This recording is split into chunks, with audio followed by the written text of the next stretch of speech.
Be honest, colleagues, when you're going buying at Metro, where do you stop for the first time, no matter what you're planning to buy? Exactly, at the kitchen appliances for professional chefs, the huge ladles that could easily fit a basketball, or soup pots so big that small children could hide in them, or maybe at the modern tableware that you liked so much on your last visit to a restaurant. All that and much more is on offer by the non-food assortment at Metro. And that's what it's all about today. Everything you need in the kitchen, in the restaurant, or even in the office. It's about non-food, it's about score, and everything you need to know about it. Here we go.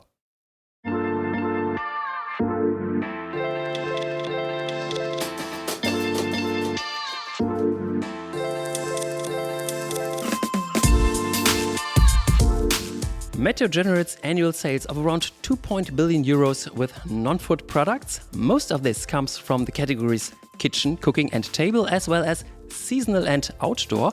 What I find remarkable is that almost every third non-food article is already an own brand, and this figure is set to more than double under our SCORE strategy.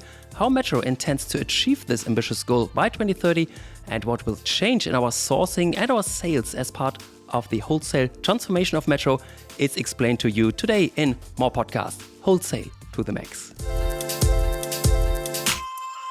A warm welcome to all of you, dear colleagues. I am Bernd.Rodde from Internal Communications at Metro AG and responsible for this podcast about Metro's SCORE strategy. My guest today was actually already part of a Metro group when Metro didn't even exist, and he can tell us himself how that actually could be. However, after working for Metro in Turkey, Switzerland and India, he joined Metro AG in 2004. A few years later, he moved from there to Metro's former procurement company, Metro Group Buying, which also meant moving from Düsseldorf to Hong Kong. In 2010, he was appointed managing director there, and since the end of 2020, he has been back at our headquarters in Düsseldorf as Senior Vice President Non-Food and CEO of Metro Sourcing. Hello and welcome, Michael Ciesielski. Thank you, Bernd. Thank you for having me. Great to have you here, Michael, and what a great Metro career. Maybe you could explain us briefly what I meant when I said that you were already part of the company before Metro AG was actually founded. Actually, you made me feel very, very old, Bernd. But indeed, I started my first job in Metro, or Galeria Kaufhof at this time, in the department store business. They financed my studies. So when I was 20, which was in 1995, I started a career in Kaufhof, and they paid my study. And I was 3 months studying and 3 months working in a store. So I learned really the store business. I was in sales, selling ladies' wear. Yeah. And after 3 years of study, I worked 2 years as a department manager in Galeria stores. And indeed, I learned during this time that Kaufhof was bought by Metro. Yeah. But I've never been to a Metro store before. Yeah. I think by now I'm blue and yellow. Yeah. Yeah, and so to speak, non-food sales and sourcing has been your job here at Metro for almost all these years. Would you say it's also something of a passion of yours? Indeed, yes, sure. Yeah. I mean, my passion is actually trading. And I think we all work in a very fascinating job. It's about, we need to understand what the customer wants. So we want to sell something. And of course, we need to buy it to sell it. Yeah. So it's a core of our business. And then on the other side, non-food fascinates me. And like I said, I started with apparel, with ladies wear, ladies fashion. And now I'm a specialist for all kind of gastro equipment and consumables. So it has changed over the time. But non-food products itself are super interesting. And we are not Apple, so we are not selling 5 products. We sell in the end 10,000 products. So you always have a new challenge every day. And what really fascinates me about working in Metro is we have contact with customers, but we also have contact with colleagues and suppliers all over the globe. So we work with people in Asia, in Europe, and all this exchange and interaction is fascinating. Yeah, and today, Michael, we want to learn more about the non-food business at Metro and, of course, about the strategy you want to use to drive the non-food growth as part of SCORE.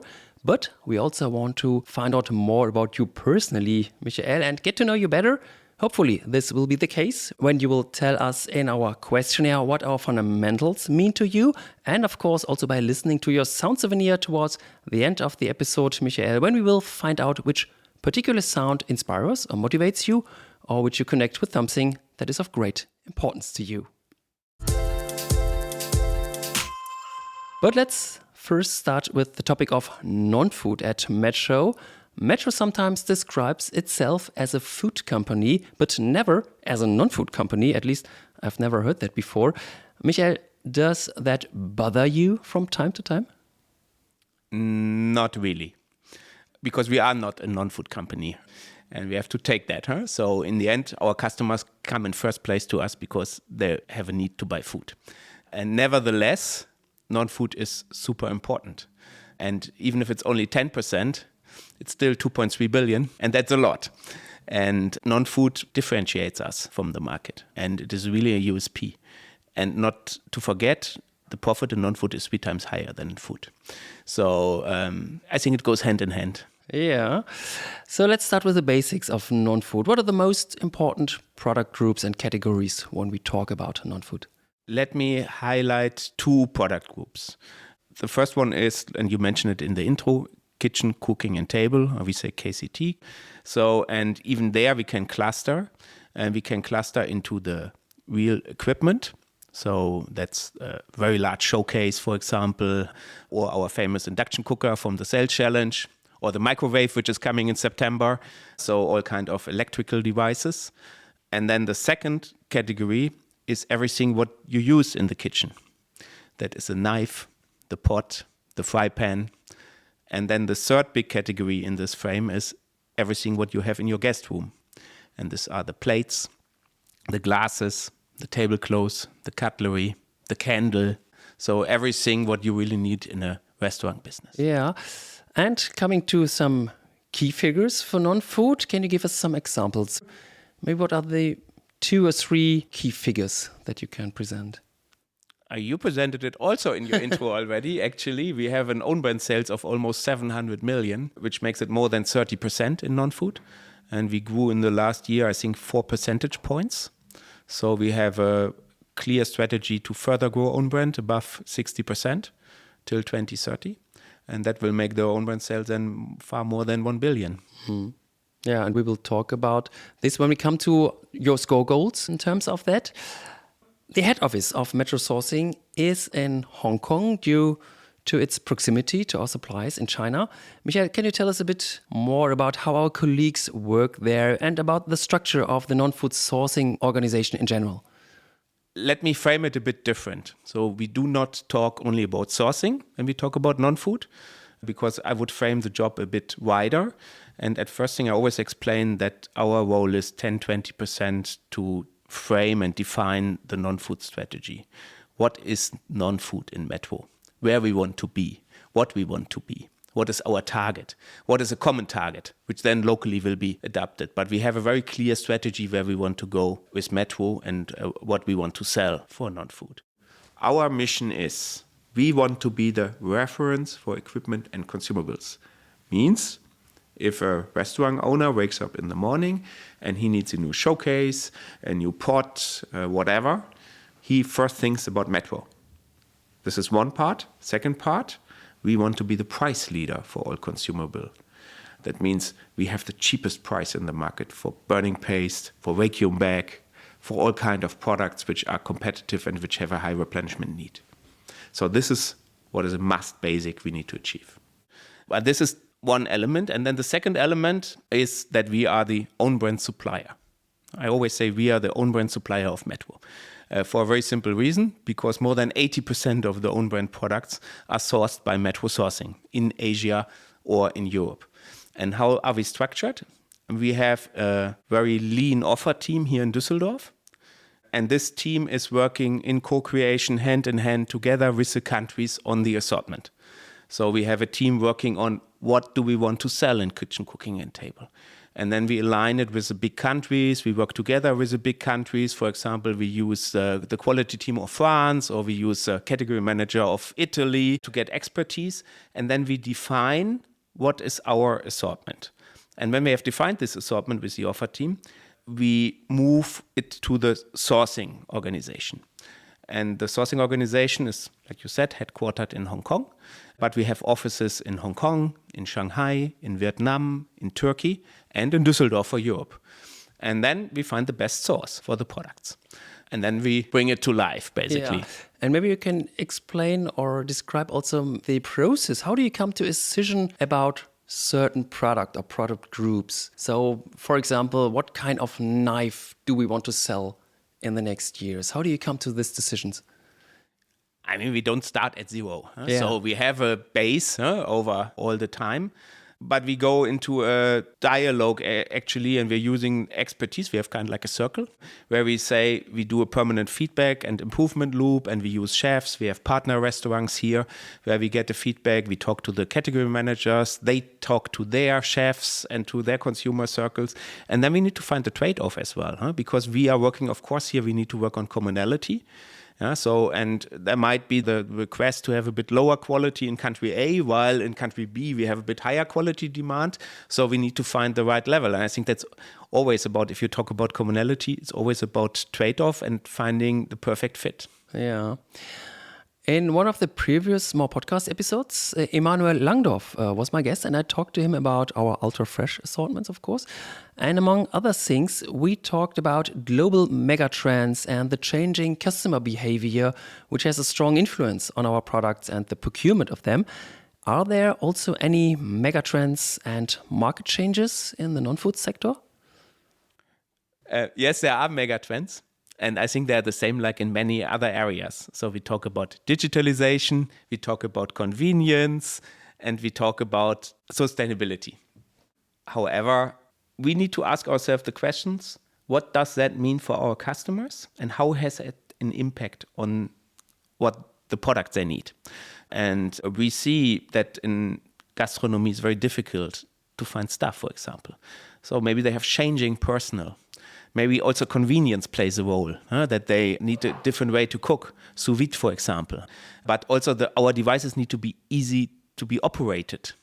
And if we talk about sustainability, we talk about durability of our products. Do they last long? Are they energy efficient? So there's a lot of aspects popping in which gain importance over the time. When the electricity prices went through the roof, you cannot imagine how important it was that we have energy efficient products in our shelf. Okay, yeah, so much for what non-food at Metro is all about in general. And in a moment, we will also take a closer look at your non-food score targets, Michael. But first, we want to get to know you a little better. And we've already talked a little about your Metro history. But now we want to talk about the present at Metro, the here and now, and what defines our present collaboration at Metro more than our Metro fundamentals. So let's find out how you think about that with our little fundamentals questionnaire. Are you ready for that, Michael? Always ready. Then let's get started with the first question. Which of the 5 fundamentals is your favorite one? I love them all. Okay. No, but I was thinking about that. And I had a lot of One Metro. I listened to some of the podcasts and it was always very common to say One Metro. And I also love One Metro because in the end we need to bring it all together. But I have picked the basis and basics. Why? Because I think we need to focus on achieving our targets. And we should not get distracted. And we should keep life simple. And in the end, I mentioned it in the beginning. We buy and we sell products or services. Yeah. And we have to do that in the most efficient and the most simple way. And we have to remind ourselves. I try also in meetings to reflect what we are doing now. Will it impact our business?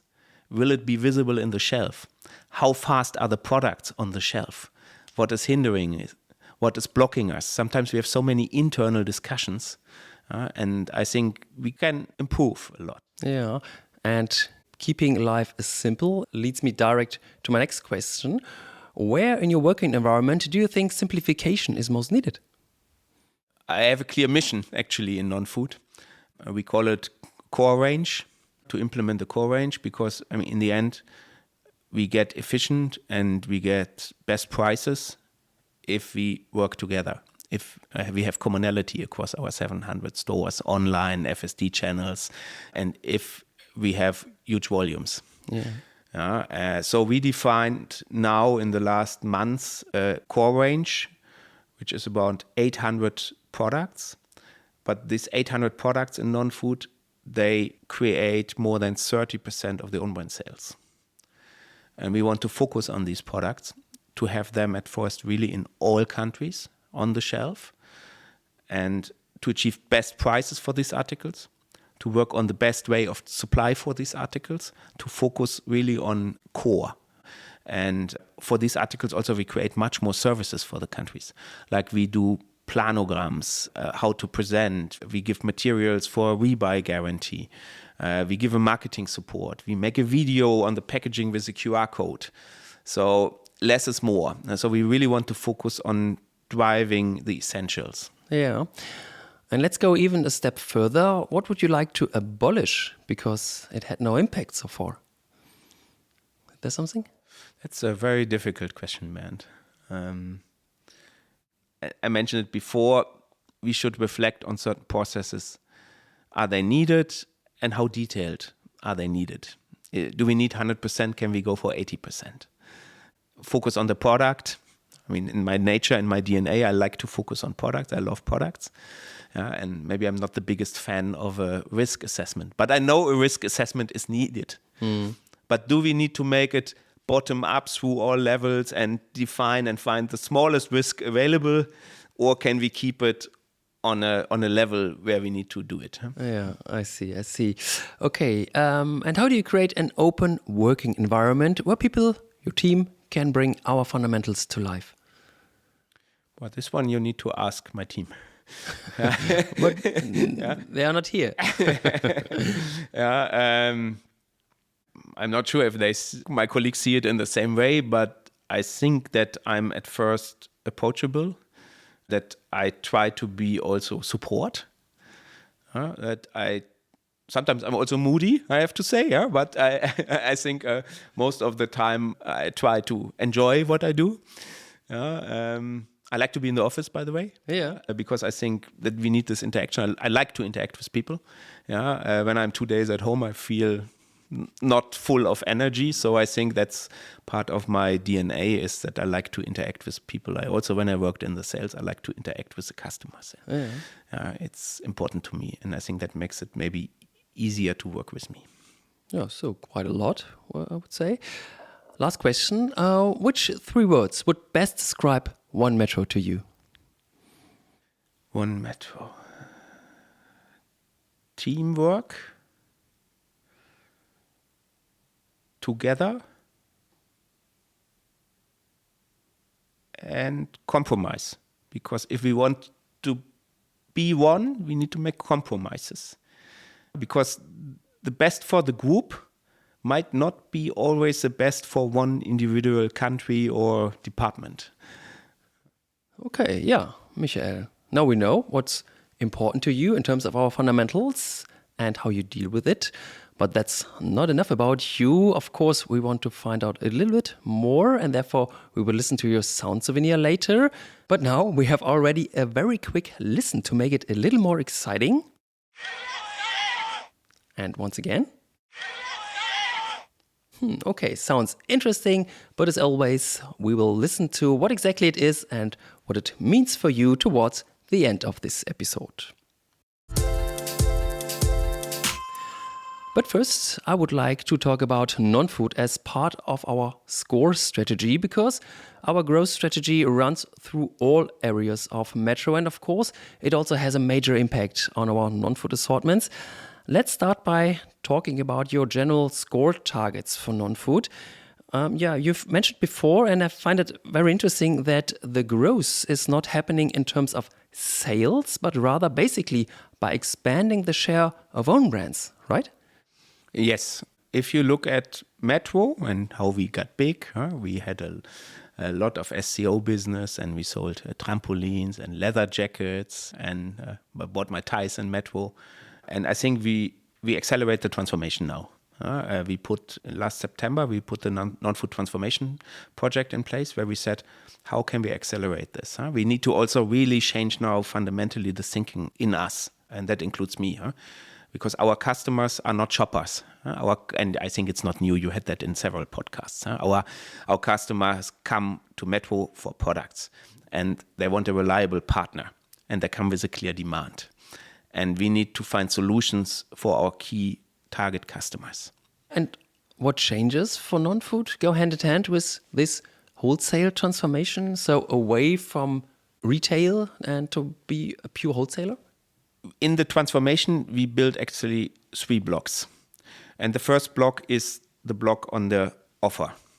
What do we want to sell? What is relevant for our customers? But also how much we want to sell. We have 120,000 articles in non-food, including duplications in all the countries. We have reduced them now to 103,000. It's a good first step, but it's not enough. In some of our countries, we have 3-4 different brands of the same product. And if you need to buy this, you will be in front of the shelf and you have a 10-piece pack from this brand and a 20-piece pack from this brand. And then you have a 10-piece pack or 12-piece pack from Metro Professional. And then you don't know what is better.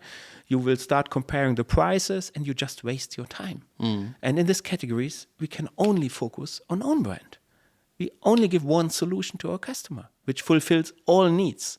So we need to simplify also the life of our customers. And they will honor it. So we will reduce the assortment to make the buying experience for our customers easier. And then the second block, and this is new, how can we accelerate the sales of non-food? And then, of course, we have the stores. And in the store, we talk about sales support material. We talk about, like what I said, rebuy guarantee. A lot of our products, we give a 5 years rebuy guarantee. So on glasses, on plates, on products which you might need to replenish after some time, we give a promise you find the same product in 5 years in this shelf as well, which is a super benefit for our customers, which we didn't have. Then we talk about multi-packs only. So we only sell in multi-packs, because we don't want to sell one single plate. We have almost everything on shelf-ready packaging now in the stores to bring up productivity, to make it easier. So a lot about how we sell in the store. But then for the first time ever, we involve the sales force in non-food. And we know the sales force has a lot of priorities, but we said, okay, but there is elements in non-food which we can focus. And we focus together, for example, now on tableware, and we made a catalog, and we make a sample box, and we train the sales force. And in all our countries now, there's an effort to sell tableware via the sales force. FSD, we defined a core assortment for FSD. It's about 48 articles, which are good for FSD, also for FSD companies. So in the moment, Aviludo, Pro, they are also running pilots to sell certain basic products like bags and other stuff in their FSD shops and via their sales force. So, and then last but not least, and maybe most important next to the stores for us is Metro Markets. We do already 100 million euro sales with own brands in Metro Markets. It's a big change for us, because we need to provide proper photos, ambient photos, for example, for every product, different master data, different details. When you go in the online shop and can only suggest you, so I would encourage everybody listening now to order one piece in Metro Markets, please. But when you can see, if you look into gastro appliances or tableware, you will find now for each and every product 5-6 photos, close-ups.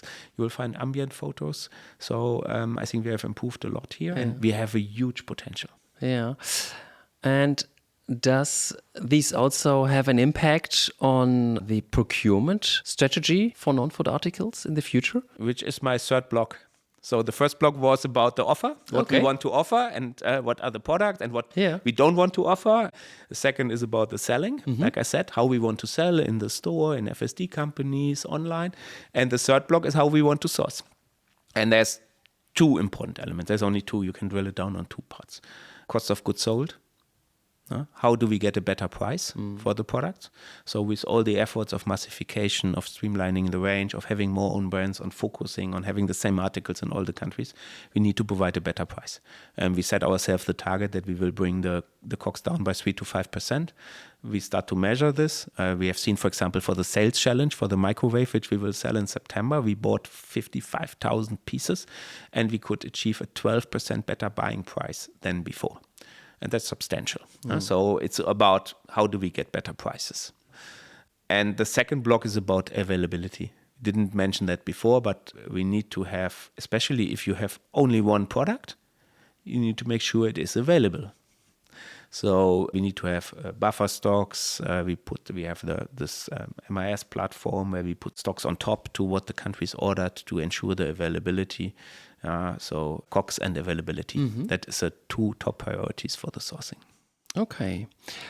Coming back to the stores, because all Metro and Makro stores are currently being converted into multi-channel fulfillment centers.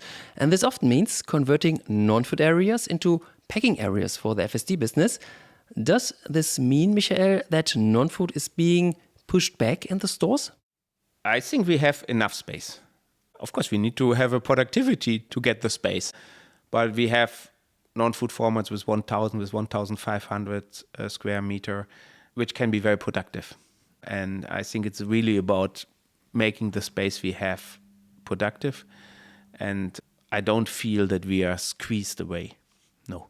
We have a lot of opportunities. Okay, yeah. And maybe this is also because that at the same time, as a result, and you mentioned it before, non-food is benefiting enormously from the increased importance of the e-commerce business, so the business of Metro Markets. What growth potential does non-food have in the course of the expansion and further development of Metro Markets? A big one. Some categories more than others. And maybe not even the big one. Maybe you can say the sky is the limit, because it is really amazing how many, for example, fridges, gastro devices we are selling through Metro Markets. And I think here we can be really proud on our product as well, because a Metro Professional fridge, you don't find a reference which is better in the market. There's Barcher, Handy, other competitors, but we have a big brand.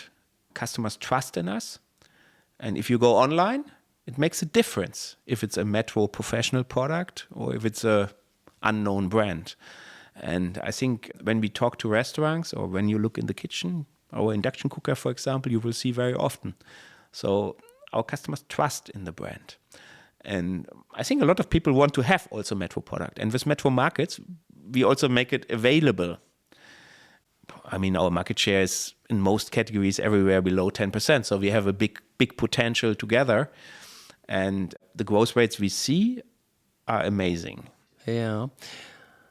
And how has the online business generally affected the procurement and supply chain of non-food products? You already mentioned that you need more or better product descriptions or pictures for the online business. Are there also other things that really affects this new way of selling for Metro?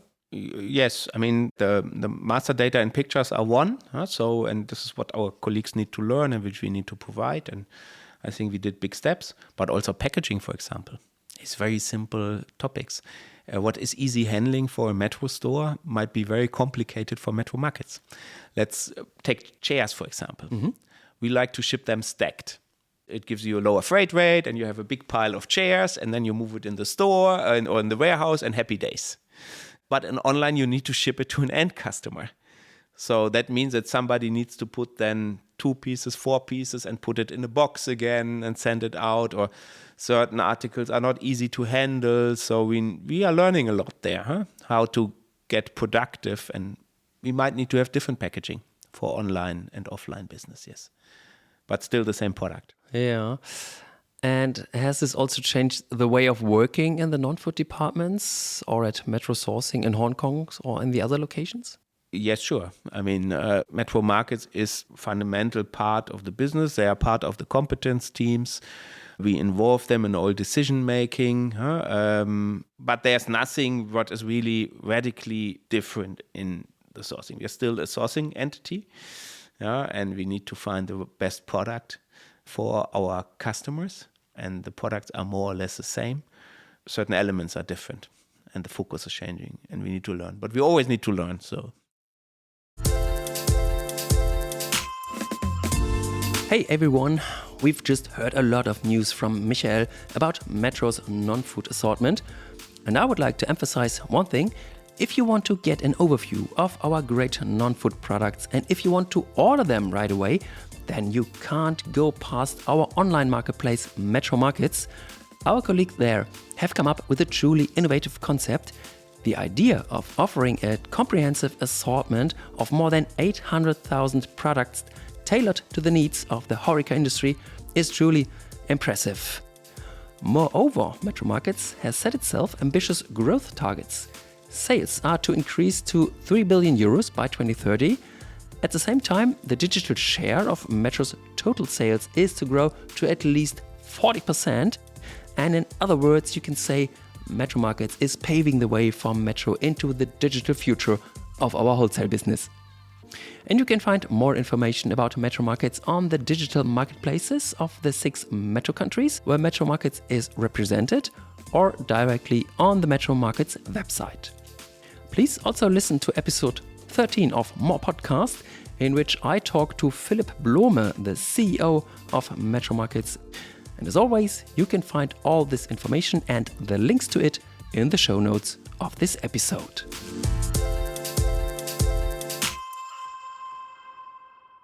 Okay, Michael, now we've discussed a lot about the exciting topic of non-food as part of our score strategy, and we all gained some interesting insights. But now we're getting closer to what so many of our listeners are waiting for the most, your sound souvenir.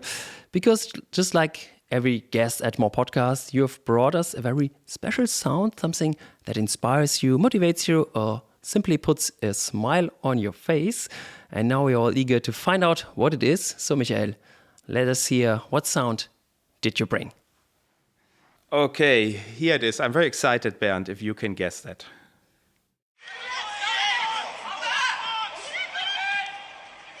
Okay. Sounds like children playing something? Yes, indeed. Yeah? Indeed. Okay, yeah. Who is it? Actually, I recorded this on Saturday at a soccer match of my son. And I think we had a lot of soccer in the sound souvenirs here. And I have to put first, a few years ago, I was not at all into soccer. But my son is 13 years old, and he's a very passionate soccer player. He also plays for Fortuna now. Oh. So he spends almost all his time in training. He gets picked up 4:30 in the afternoon. He comes home 8:30 every weekend. So my life now, my spare time, I spend on soccer pitches in Dortmund, Gladbach, everywhere. So which made me a fan as well. But really what is fascinating about this is to see this, they're not children, they're the teenagers, the youth, and they all have a dream. And they come to the training and they are super disciplined. Yeah. And they will fight, they will work together, they criticize each other. They are very open on the field. They are acting very professional, and they have this common goal. And I think that children are much more clear in everything what they do. Yeah. And I think this is what is really great to see. Yeah, and what does it make with you? So what do you feel about that for yourself? You get energy, Yeah. You get energized, you get motivated, and you get happiness. For your private life, of course, but maybe also for your job. Does it motivate you for your job? Yeah, that's what I said before. Yeah. It's great to see how people fight for a goal together and how they communicate with each other, how they criticize each other, how open they are with each other, and how they work hand in hand. So maybe it's a bit like the One Metro spirit we want to have. Absolutely, One Metro. So I put it in as well. Yeah, cool. Michael, really sounds fascinating. Thank you for sharing it with us, and a big thank you for taking the time to join us today. Your insights into the score strategy in relation to our non-food assortment were incredible, valuable to our colleagues. I'm sure we all learned a lot. Thank you once again, Michael, and all the best to you. Thank you, Bernd. And to all our Metro colleagues out there, thank you for tuning in. Don't forget to subscribe to more podcasts on your favorite podcast platform or wherever you get your podcasts from. Catch up on the past episodes and to recommend more podcasts to all our colleagues. I can't wait for the next episode. Bye-bye and take care.